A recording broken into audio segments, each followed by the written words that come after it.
Portugal vai eleger 21 eurodeputados para um novo mandato no Parlamento Europeu até 2024. Há muito que as listas dos partidos portugueses respeitam o princípio da paridade, mas apenas um partido tem como cabeça de lista uma mulher, Marisa Matias, candidata pelo Bloco de Esquerda, que tenta um segundo mandato. Falámos com ela sobre a reforma da União Europeia. Com o manifesto eleitoral, a força que faz a diferença, o partido é um feroz opositor do Tratado Orçamental Europeu.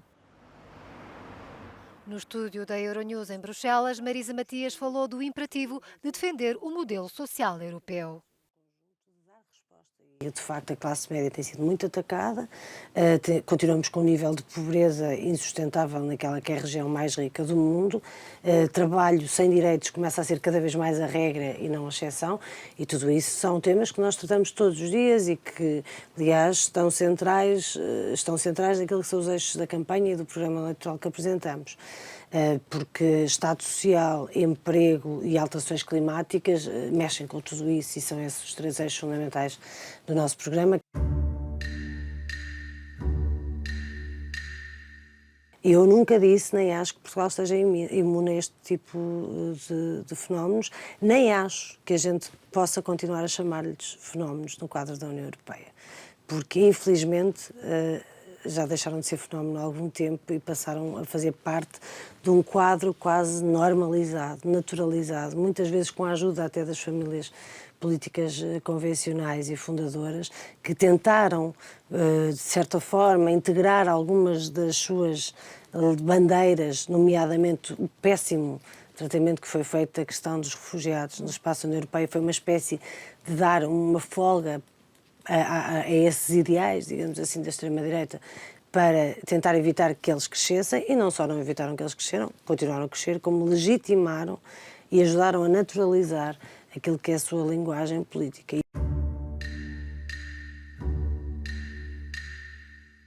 As instituições europeias, neste caso, têm que acabar com esta narrativa de que estamos a ser invadidos, porque nós não estamos a ser invadidos, nem nunca estivemos a ser invadidos. Em 2015, o ano de maior pico de tentativas de chegada, procuraram chegar à União Europeia o equivalente, por exemplo, de refugiados, que entrou e ficou no Líbano, um país de 4 milhões de habitantes, 10 mil quilómetros quadrados de área. A União Europeia tem uma abordagem bastante hipócrita, porque também sabemos que as armas que matam nestes conflitos são armas europeias, não são armas árabes, não é? Aliás, a venda de armas à Arábia Saudita alimenta muito as contas públicas francesas, ou espanholas, ou do Reino Unido, ou da França, ou da Alemanha. Em relação à África, é uma situação diferente, mas tem muitas semelhanças, não é uma situação de risco de vida ou de morte provocado pela guerra, mas é por seca, é por fome, é por ausência de recursos. E a União Europeia não tem uma verdadeira política de cooperação. E uma política de cooperação verdadeira é aquela que, naquilo que é o orçamento dedicado para a cooperação, grande parte desse orçamento fique mesmo nos países para os quais é destinada a cooperação. E não, muitas vezes, retorna aos países que, teoricamente, investem em cooperação.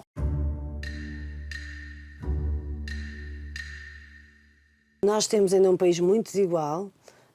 E por isso estes fundos obviamente servem para uma maior coesão social e territorial, e eu creio que devem ser usados nesse sentido, de ter um país mais igualitário e onde seja possível viver com qualidade, e isso significa um investimento sério em mobilidade, em padrões energéticos e padrões de consumo de circuitos muito mais restritos, para também reduzir a pegada ecológica, em uma aposta numa maior soberania alimentar. O que é preciso perceber é que todas estas medidas e todas estas políticas estão profundamente relacionadas com uma necessidade profunda de reconversão, de alteração do modelo de sociedade em que vivemos. Mas para além dessa dimensão, nós não podemos nunca esquecer aquilo que é a dimensão da justiça fiscal. E em Portugal, em tantos outros países, o que nós assistimos é que as grandes empresas e as multinacionais podem pagar os seus impostos em outros países da União Europeia, na Holanda, no Luxemburgo, etc., nos paraísos fiscais, ao passo que as pequenas e médias empresas não podem fazê-lo, ou quem trabalha nos países não pode fazer. Portanto, o que seria ideal é que houvesse coragem política para se definir de uma forma realista que as multinacionais e as maiores empresas têm que pagar os impostos também nos sítios onde geram os seus lucros, porque isto é uma matéria de justiça fiscal e uma matéria de justiça social.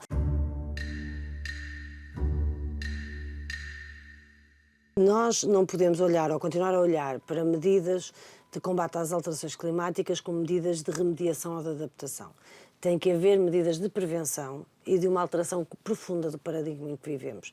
E, nesse sentido, não estamos a falar apenas de plantar mais floresta, embora isso seja importante, ou de reduzir emissões de carbono num determinado setor, embora isso seja importante. Estamos a falar de uma alteração profunda do paradigma de mobilidade, uma aposta real nos transportes públicos, em redes de transportes de qualidade, que permita reduzir em muito as emissões dos gases com efeito de estufa. Por exemplo, se nós pensarmos num país como Portugal, com uma dimensão como a que tem Portugal, e percebermos que 25%, ou seja, um quarto das emissões de gases com efeitos de estufa resulta dos transportes, e quando percebemos que, por exemplo, só a cota de pessoas que utilizam, a cota modal de utilização da ferrovia em Portugal é de 4%, quando nós temos condições para aumentar, e muito, obviamente a média europeia é muito superior, mas ainda assim está longe daquilo que pode ser.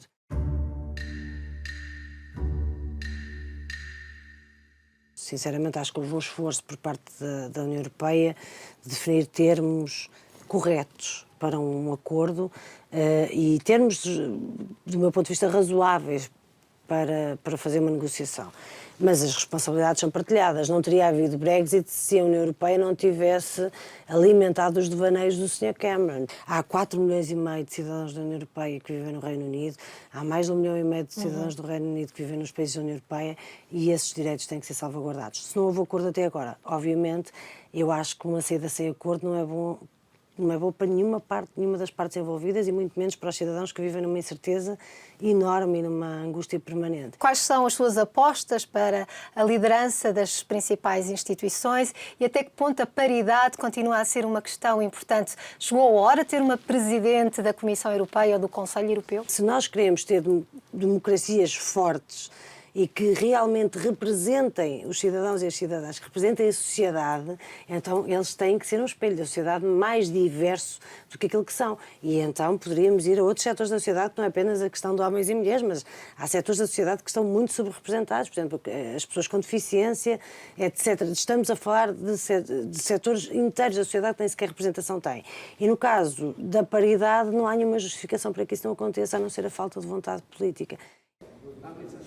Com uma lista de 11 mulheres e 10 homens, o Bloco almeja obter pelo menos mais um lugar para além do que Marisa Matias passou a ocupar em 2014.